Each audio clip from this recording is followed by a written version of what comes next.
Hello guys, welcome back to my channel. ഇന്ന് നമ്മൾ unbox ചെയ്യാൻ പോകുന്ന ഈ രണ്ട് ഡൈകാസ്റ്റ് മോഡലാണ്. ഇത് ഫാസ്റ്റ് ആൻഡ് ദ ഫ്യൂരിയസിൽ ഓടിയ നിസാൻ സി എന്ന് പറയുന്ന മോഡലാണ് ഇത്. പിന്നെ ഇത് ഫാസ്റ്റ് ആൻഡ് ദ ഫ്യൂരിയസിലല്ല, ഇത് ജസ്റ്റ് JDM ട്യൂണേഴ്സിന്റെ വണ്ടിയാണ്.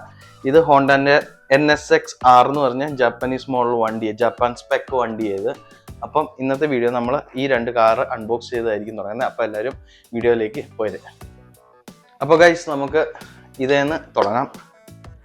അപ്പം ഇതിൻ്റെ അൺബോക്സിങ് നമുക്ക് ഇവിടെ 2-3 പ്ലാസ്റ്റിക് കീറാറുണ്ട്, പിന്നെ 2 സ്ക്രൂ കീറാറുണ്ട് എല്ലാ തവണ പോലെ. അപ്പോൾ അത് ഞാൻ പെട്ടെന്ന് സ്കിപ്പ് ചെയ്ത് ഓടിച്ചു വിടുന്നതായിരിക്കും.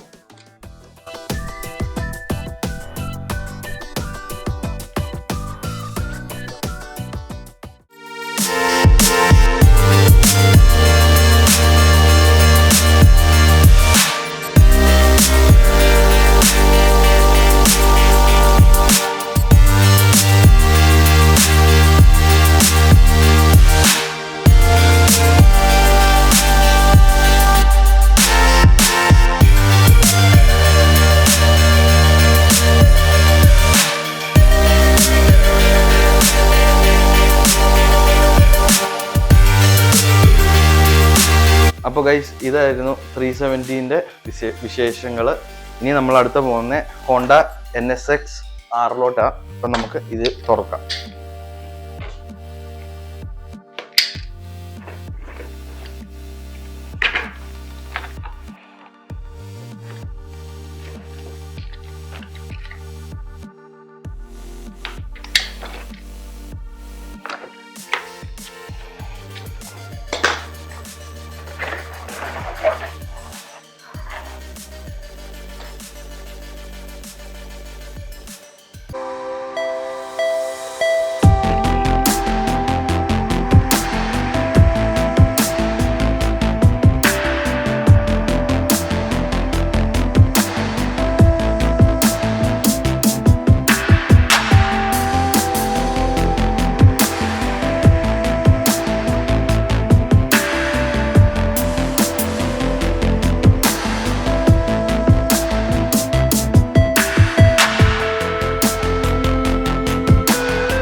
ഗൈസ്, ഇതായിരുന്നു നമ്മുടെ NSX, ഇതായിരുന്നു നമ്മുടെ നിസാൻ്റെ Z. ഈ 2 മോഡലായിരുന്നു. ഇപ്പം നമ്മൾ അൺബോക്സ് ചെയ്തു, വണ്ടീൻ്റെ വിശേഷങ്ങൾ കണ്ടു. നല്ല ഒറിജിനാലിറ്റി ഇതിൻ്റെ നിങ്ങൾക്ക് കാണാം. ടയറൊക്കെ പൊട്ടൻസാൻ്റെ ടയറൊക്കെ ഇതിന് കൊടുത്തേക്കുന്നത്. പിന്നെ കുറേ ലിവറീസൊക്കെ കൊടുത്തിട്ടുണ്ട്, ബ്രിഡ്ജ് സ്റ്റോൺ, അപെക്സി, പിന്നെ അതുപോലെ ടീൻ്റെ.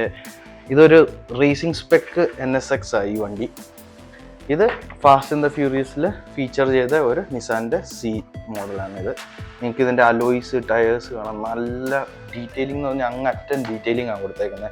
വണ്ടീൻ്റെ അകത്തെ ഇത് നിങ്ങൾക്ക് ശ്രദ്ധിക്കാം, മീറ്ററും കാര്യങ്ങളാണെങ്കിലും നല്ല രീതിയിൽ ഡീറ്റെയിൽ ചെയ്ത് കൊടുത്തിട്ടുണ്ട്. പിന്നെ അതുപോലെ തന്നെ ഇതും എനിക്ക് ഇപ്പം വന്ന ഈ വണ്ടികളിൽ നിന്ന് ഏറ്റവും ഫേവറേറ്റ് ഇത് തന്നെയായി മാറിയിട്ടുണ്ട്. എനിക്ക് ഭയങ്കരമായിട്ട് ഇത് ഇഷ്ടപ്പെട്ടു. ഇത് നേരിട്ട് കാണുമെങ്കിൽ നല്ല രസമായിരിക്കും. ഇപ്പം നമുക്ക് ചെറിയ ലൈറ്റിങ്ങിൻ്റെ ഇഷ്യൂ ഒക്കെ ഉള്ളതുകൊണ്ട് ഇതിൻ്റെ കറക്റ്റ് ബ്യൂട്ടി ഈ ക്യാമറയിൽ എടുക്കാൻ പറ്റുന്നുണ്ടോയെന്ന് എനിക്കറിയത്തില്ല. പക്ഷേ ഇതെല്ലാം ബാക്കിയുള്ള ഇതെല്ലാം നമ്മുടെ പഴയ വണ്ടികൾ, സൂബറുവിൻ്റെ STI, ഇത് നിസാൻ്റെ GTR, മസ്റ്റാങ്, ഇത് 350Z, സൂപ്ര, ഇത് ചലഞ്ചർ, ഇത് വേറെ ഒരു പോണ്ടിയാക്കിന് വണ്ടി RX-7, ഇതും RX-7. ഇനി നമ്മുടെ കയ്യിൽ കുറച്ചുണ്ട്. ടേബിൾ സ്പേസ് ഇല്ലാത്തതുകൊണ്ടാണ് നമ്മൾ ഇത്രയും മാത്രമേ വെച്ചിട്ടുള്ളൂ. അപ്പോൾ ഗൈസ്, നമുക്ക് ഇനി അടുത്തൊരു വീഡിയോയിൽ അടുത്തൊരു മോഡലായിട്ട് നമുക്ക് വീണ്ടും കാണാം. അപ്പോഴേക്കും എല്ലാവർക്കും ബൈ ബൈ.